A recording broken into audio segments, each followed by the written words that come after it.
அத்தியாயம் 37. கூழையன் எவ்வியூருக்குள் அதிகாலையில் வந்து சேர்ந்தான். வழக்கமாக காட்டுப்பாதையில் நடந்து வருபவன் இம்முறை குதிரைப்பாதையில் 3 வீரர்களோடு வந்திறங்கினான். அதுவே அவன் வந்துள்ள வேலையின் அவசரத்தைச் சொன்னது.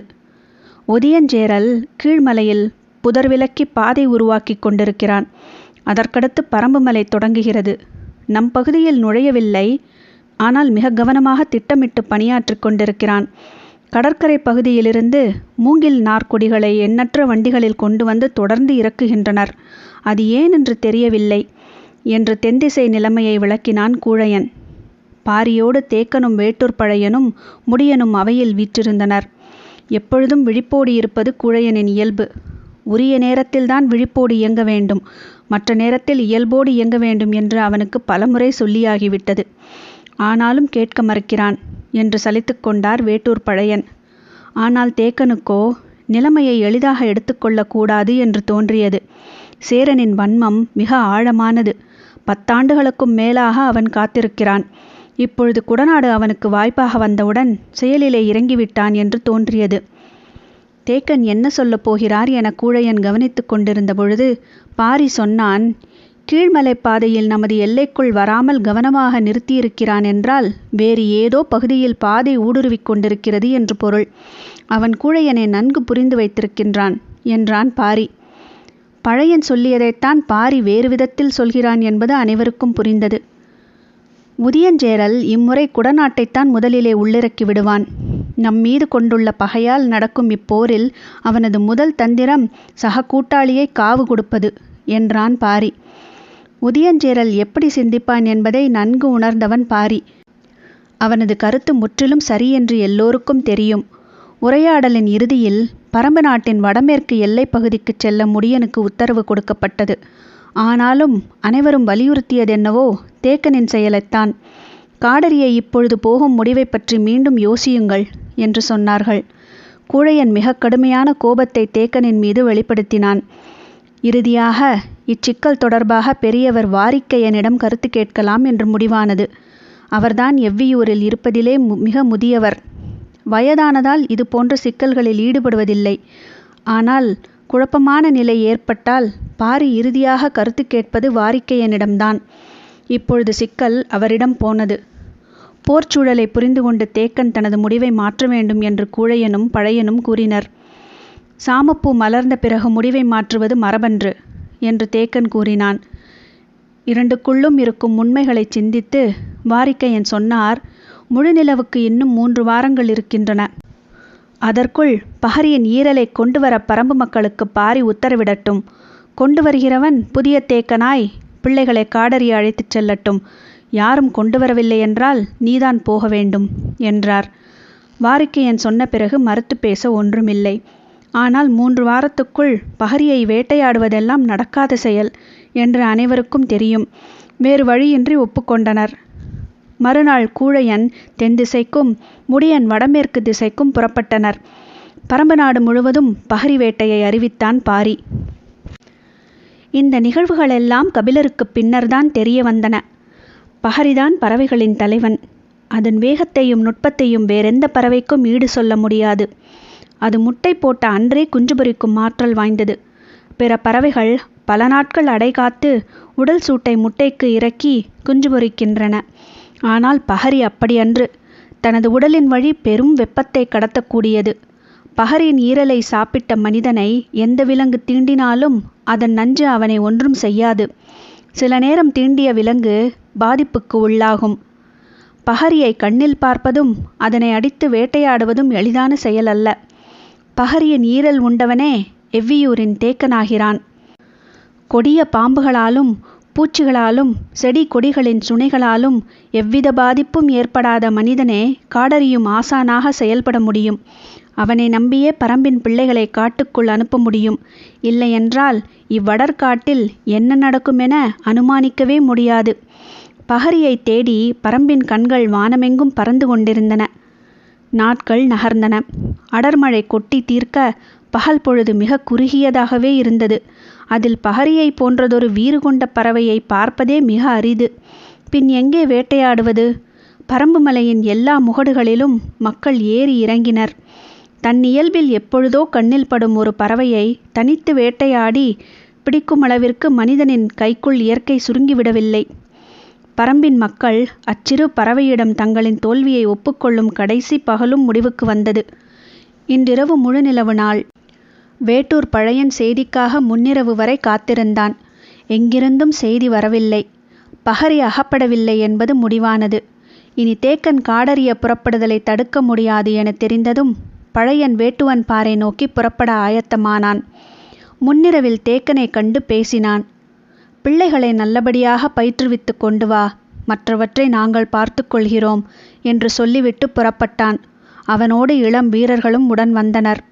நள்ளிரவுக்குள் புலிவால் குகைக்கு போய்விடலாம், அங்கு படுத்தெழுந்து பயணத்தை தொடரலாம் என்பது திட்டம். பெருகியோடும் வைகையின் இருளகற்றி சூரிய கதிர்கள் மதுரையை எட்டி பார்க்கத் தொடங்கின. 2 மாத காலம் விழாக்களில் மூழ்கி கிடந்த மதுரை இன்று அதன் உச்ச நிகழ்வை காண தயாராகிக் கொண்டிருந்தது. மணமாலை சூடும் இந்நாளுக்காகத்தான் அவ்வளவு பெரும் கொண்டாட்டங்களும் நடந்து முடிந்துள்ளன. கருங்கை வாணனின் திட்டம் துல்லியமாக நடைமுறையானது. அவனுக்கு வந்துள்ள தகவல்கள் மிக நல்ல செய்தியை சொல்லுகின்றன. இன்று பாண்டிய பேரரசின் திருநாள். இந்த நன்னாளில் பேரரசரின் முன் சொல்லப்படும் முதல் செய்தியாக இது இருக்க வேண்டும் என்று அதிகாலையிலேயே பேரரசரை காண வந்துவிட்டான் தளபதி கருங்கைவாணன். பள்ளி அறையை விட்டு எழுந்து வந்த பேரரசரை வணங்கிச் சொன்னான். நமக்கு வந்துள்ள செய்திகளின் அடிப்படையில் நம்மால் அனுப்பப்பட்டவர்கள் பச்சைமலைக்குள் வெற்றிகரமாக நுழைந்து விட்டனர். இலக்கை அடையும் காலம் நெருங்கிவிட்டது. அவனை கட்டித் தழுவினார் பேரரசர். மணநாளின் மகிழ்வை விஞ்சும் ஆற்றல் கொண்ட செய்தியை அளித்தாய் என பாராட்டி மகிழ்ந்தார்.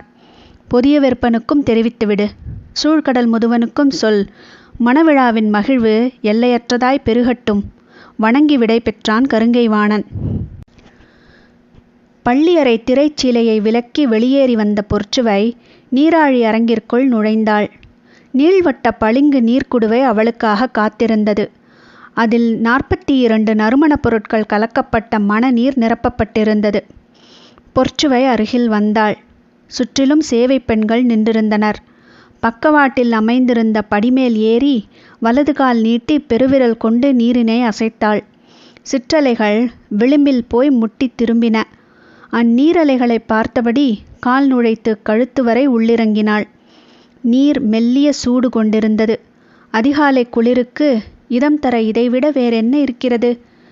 ஆனால் உடல் தொடும் எதுவும் சுகம் தருவதாக மாறிவிடுவதில்லை. சிந்தித்தபடியே மேலாடையை கழற்றி இடக்கையில் நீட்டினாள். சேவை பெண் அதனை பணிந்து பெற்றுக்கொண்டாள். மணநீரின் வாசனை எங்கும் பரவி மூச்சடைக்கச் செய்தது. நறுமணக் குளியல் பழகிய ஒன்றுதான். ஆனால் எவ்வன நறுமணப் பொருட்கள் மூக்கில் சற்றே கடுமையூட்டக்கூடியவை. அவற்றை அதிகமாக ஊற்றியிருக்கிறார்கள் என தோன்றியது. இந்த கலவையை ஆண் உருவாக்கியிருக்க வேண்டும். பெண்ணின் கைப்பக்குவம் இப்படி இருக்காது. ஆனால் எல்லா ஆண்களும் இதுபோல் கடுமை கொண்ட கலவையை உருவாக்கி விடுவதில்லை. எவ்வித நறுமணப் பொருட்களும் இன்றி அவனோடு சேர்ந்து சுனை நீராடிய பொழுது எழுந்த மனமும் இன்பமும் வேறொன்றிலும் ஏற்பட்டதில்லை. கலவை நறுமணப் பொருட்களோடு மட்டும் தொடர்புடையது அல்ல. ஈடற்ற இன்பத்தை உருவாக்க விரல்கள் மட்டுமே போதுமானவை. விரல்தான் உடலின் கண்களை திறக்க வல்லது. பாலாடையின் மீது ஊர்ந்து போகும் சிற்றெரும்பின் கால்தடம் போலத்தான் விரல்கள் ஏற்படுத்தும் வடுக்களும். வடுக்கள் பதிந்த பள்ளத்தின் வழியேதான் நினைவின் ஊற்று கசிந்து கொண்டே இருக்கும். கண்ணுக்குத் தெரியாமல் நினைவில் படரும் அந்நறுமணத்திற்கு ஈடு சொல்ல என்ன இருக்கிறது? சுனை நீரின் கொழுமையை நான் அறிய வேண்டும் என்று சொல்லித்தான் அவன் என்னை அழைத்துச் சென்றான். நீர் மேனியெங்கும் ஊர்ந்து போய்க் கொண்டிருந்தது. நீரோடும் பாறை சுடுமென்று சொன்னால் யார் நம்புவார்கள்? நீர் தழுவும் எனது மேனியின் சூட்டை நான் உணர்ந்த பொழுதுதான் அந்த உண்மை உரைத்தது. சிறு மணலை அள்ளி எனது கையில் கொடுத்து பூசிக்கொள் என்றான். நான் மேனியெல்லாம் பூசினேன். மென்மலர் மேனியில் சிராய்வுகளையும் கீறல்களையும் மணத்துகள்கள் ஏற்படுத்தின. மீண்டும் நீரில் மிதந்தேன். சிற்றெரும்பு கடித்ததைப் போன்ற அக்காயங்களை குளிர் நீருக்குள் உணர்ந்து கொண்டிருந்த பொழுது அவன் நீருள் இறங்கினான். மாமரத்து அடிவாரம் இருக்கும் செவ்வெரும்பு கடிப்பதைப் போல உணரத் தொடங்கினேன். கடிக்காயங்கள் காமத்துக்குள் மறைந்து கொண்டிருந்த பொழுதே புதிதாக தோன்றிக் கொண்டும் இருந்தன. சீற்றம் கொண்டு தாக்கப்படுதலின் சுவையை காயங்களே கற்றுக் கொடுத்தன. நீருக்குள் நுழையும் கைகள் எவ்வளவு இழுத்தணைத்தாலும் வலிமை கூடாது. நீர் தன்னுள் விளையாடுபவர்களோடு தானும் சேர்ந்து விளையாடும். அதற்கான இடத்தை தந்தே ஆக வேண்டும். நீர் புகும் முழு இடத்திலும் விளையாட மனிதனால் ஒருபோதும் இயலாது. நீருலகின் நியதி வேறு. நிலத்தில் காதல் கொள்கையில் காற்று விலகிக் கொடுக்கும். நீரில் காதல் கொள்கையில் அது விலகிக் கொடுப்பதில்லை. நம்முள் நுழையவே பார்க்கும். சக ஆட்டக்காரனைப் போல அதுவும் பங்கெடுக்கும். நமது பொறாமையை மெல்ல தூண்டும். நமது இயலாமையை காட்டிக் கொடுக்கும். பஞ்சு படுக்கையே காதலுக்கு சிறந்ததென நினைப்பவர்கள் நீர்ப்படுக்கையை அறியாதவர்களே. நீர் மட்டுமே உடலோடு உடல் கிடத்த சாய்ந்த நிலையை கோருவதில்லை. அது இயற்கை மனிதனுக்கு வழங்கிய அதிசிறந்த காதல் களம். காதலில் மூழ்கி திளைத்த மனம் தன் துணையின்றி நீர் இறங்கும் துணிவை பெறுவதில்லை. இச்சிந்தனை உருவான கணத்தில் நறுமணத் தொட்டியிலிருந்து மேலேறினாள் பொற்சுவை. தோழிகள் பதறினர். ஒரு பொழுதாவது மணநீருக்குள் இருக்க வேண்டும் இளவரசி என்று வேண்டினர். எச்சொல்லும் உள்நுழைய முடியாத இறுக்கம் கொண்டிருந்தாள் அவள். 42 நறுமணங்களையும் விஞ்சும் வாசனை என்னுள் உண்டு. அதை நுகரக்கூடியவனை நுகர்ந்தவள் நான். சொற்களை மனம் உச்சரிக்கும் பொழுது உள்ளுக்குள் இருந்து வாசனை மேலெழுந்து வந்தது. மேலேறும் வாசனை நினைவு காட்சிகளை கொட்டி கவிழ்த்தது. ஆடை அலங்காரத்துக்கும் மலர் அலங்காரத்துக்கும் எல்லோரும் தயாராக இருந்தனர். ஈரம் முலராத பொற்சுவை இருக்கையில் வந்து அமர்ந்தவுடன் சேவை பெண்கள் அருகில் வந்தனர். கைகளில் ஆடைகளை வைத்துக்கொண்டு அவளின் உடல் துடைக்க ஆயத்தமாக இருந்தனர். அவள் நிமிரவே இல்லை. அவளது அனுமதியின்றி யாரும் தொட்டுவிட முடியாது. சேவை பெண்கள் செய்வதறியாது நின்று கொண்டிருந்தனர். பொற்சுவையின் எண்ணம் நீர்நிலை விட்டு அகலாமல் இருந்தது. சுனை நீரில் குளித்து மேலேறி அவள் சொன்னாள், ஈரத்தை உடல் வெப்பத்தால் மட்டுமே உலர வைத்து விடுகிறது உனது நெருக்கம். உடல் உலர்ந்துவிடும். ஆனால் இதழ்கள் அப்படி அல்ல. நெருக்கத்தில்தான் சுரக்கத் தொடங்கும். இதழ் சுரந்து கொண்டிருந்த பொழுது உடல் உலர்ந்து கொண்டிருந்தது. நீருள் மூழ்குதல் மீண்டும் தொடங்கியது. நெடுநேரம் கழித்து அவன் உலர்ந்து வீழ்ந்தான். ஆனால் உடலெங்கும் ஈரம் பூத்திருந்தது. உள்ளும் புறமுமாக நீரைச் சுழலவிட்டு விளையாடுதலே நீர் விளையாட்டாகிறது. ஆனால் இது தெரியாத பலரும் நீரில் விளையாடுதலையே நீர் விளையாட்டு என்று நினைத்து கொள்கின்றனர் என்று அவன் சொன்ன பொழுது அவள் சொன்னாள், இப்பொழுதாவது நான் ஆடை கொண்டு துடைத்து உடலை உலர வைக்கிறேன். நீ அருகில் வராதே. அவள் தலை நிமிர்ந்த பொழுது கண் பார்வையை புரிந்து சேவை பெண்கள் அருகில் வந்து மேனி துடைத்தனர். கூந்தல் உலர்த்த, நறுமணப் புகை தூவ, மேனி துடைக்கவென ஆளுக்கொன்றாய் பணியாற்றினர். வணிகர் குல அலங்காரம் இன்றோடு முடிவுக்கு வந்தது. பாண்டியர் குல வழக்கம் தொடங்கியது. உச்சந்தலையில் மஞ்சள் மின்னும் சூடிகையை அணிவித்தாள் ஒருத்தி. அதனைத் தொடர்ந்து சூடாமணியும் கோதைச்சரமும் சூட்டப்பட்டன. கழுத்தில் கண்டிகையும் மணியாரமும் அணிவித்தனர். அவற்றின் கீழ் தாழ்வடங்கள் நூலளவு தொடங்கி விரலளவு வரை கனம் கொண்டு இறங்கின. எவ்வொளியையும் உள்வாங்கி பலவண்ணமாய் வெளிக்கக்கும் செவிப்பூச் சூடினார் காதுகளுக்கு. ஆடகமும் வால்வளையும் மகரவாய்க்கட்டும் முன்கை மணிக்கட்டில் தொடங்கி சுற்றி சுற்றி மேலேறி கொண்டிருந்தன. விரல்களில் மணியாழியும் இடையில் எண்வகை வடமும் சூட்டினர். ஆனால் அவளது கண்கள் சுகமதியை தேடின. அலங்காரம் நடக்கட்டும் என்று விலகி நின்ற அவள் பொற்சுவையின் கண்கள் தேடுவதைக் கண்டாள். அலங்கார பணியாளர்களை விலக்கி அருகில் வந்த சுகமதியின் காதோடு சொன்னாள், பார்த்தாயா, எனது உடல் திருமணத்திற்கு தயாராகிவிட்டது சுகமதி.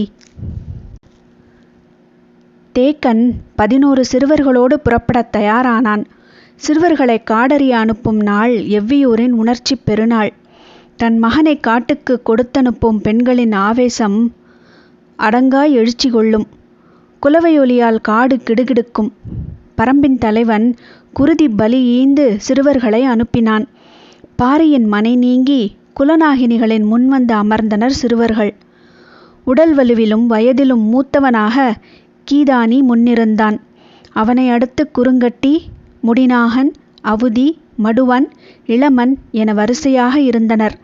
வயதில் மிகச்சிறியவன் அளவன்தான். ஆனாலும் அவனின் வேகம் இணை சொல்ல முடியாதது. எல்லோருக்கும் குலநாகினி பச்சிலை சாறு கொடுத்தாள். குடித்து முடித்தனர். அதன்பின் கீதானியை உள்தாழ்வாரத்துக்குள் அழைத்துச் சென்றனர். குலநாகினி சிறு குடுவை ஒன்றை எடுத்து வந்தாள். அதன் உள்ளே மிக கெட்டியான வடிவில் ஏதோ இருந்தது. மலைவேம்பின் இலையை பறித்து வைத்திருந்தனர். அந்த இலையை குடுவைக்குள் நுழைத்தாள். அதன் சாறு இலையில் படிய அவ்விலையை கையில் எடுத்தாள். கீதானியை நாக்கை நீட்டச் சொன்னாள். அவன் ஆ வென வாய் பிளந்து நாக்கை நீட்டினான். போதாது என்று சொல்லி தலையை மறுத்து ஆட்டினாள். இன்னும் வாய் பிளந்து நாக்கை நீட்டினான். மீண்டும் மறுத்து தலையை ஆட்டினாள். இன்னும் முயற்சித்தான். வாயோரத்து தசை கிழிந்துவிடும் போல் இருந்தது. அடித்தாடை வலித்தது. இன்னும் நாக்கை நீட்டு என்று சொல்லிக்கொண்டே அந்த இலையை சாரோடு எடுத்து கண்ணிமைக்கும் நேரத்தில் அடிநாக்கில் வைத்து இரு கையாலும் வாயை இழுத்து மூடி பிடித்து கொண்டாள். மற்ற நாகினிகள் அவனது கையை பிடித்து கொண்டார்கள். அவன் பல்லை கடித்து துடித்து துள்ளினான். ஏதேதோ செய்து பார்த்தான். சிறு சத்தம் கூட வெளிவராத அளவிற்கு வாய்த்தாடையை அடைத்து அமுக்கியிருந்தாள் குலநாகினி. தாழ்வாரத்தின் வெளியில் நின்றிருந்த மற்ற சிறுவர்களுக்கு உள்ளே ஒருவன் துடியாய் துடிப்பது சிறிதும் தெரியாது. இவ்விலையோடு உள்ளே வைக்கப்பட்ட சாறு என்னவென்று குலநாகினிகள் வெளியே சொல்வதில்லை. செடி கொடிகளில் விளையும் மொத்த கசப்பும் கலக்கப்பட்ட சாறு என்று சிலர் கருதுகின்றனர். பதப்படுத்தப்பட்ட பாம்பின் நஞ்சு என்று சிலர் சொல்லுகின்றனர். நாகப்பச்சை வேலியின் நஞ்சு கொடிகள் கக்கும் பிசின் என்று சொல்லுகின்றனர். எது உண்மை என்று தெரியாது. இந்த சாறு கசிந்து உணவுக்குழல் முழுவதும் இறங்கி முடியும் வரை அவன் கைகளில் பிடி தளர்த்தப்படுவதில்லை. நாவின் சுவை நரம்புகள் முழுவதும் நஞ்சு கசப்பின் சாறு உள்ளிறங்கிய பின்னே அவன் வாய் திறந்து மூச்சுவிட அனுமதிக்கப்படுகிறான். உள்ளிறங்கிய கசப்பு நீங்க மாதங்கள் ஆகும்.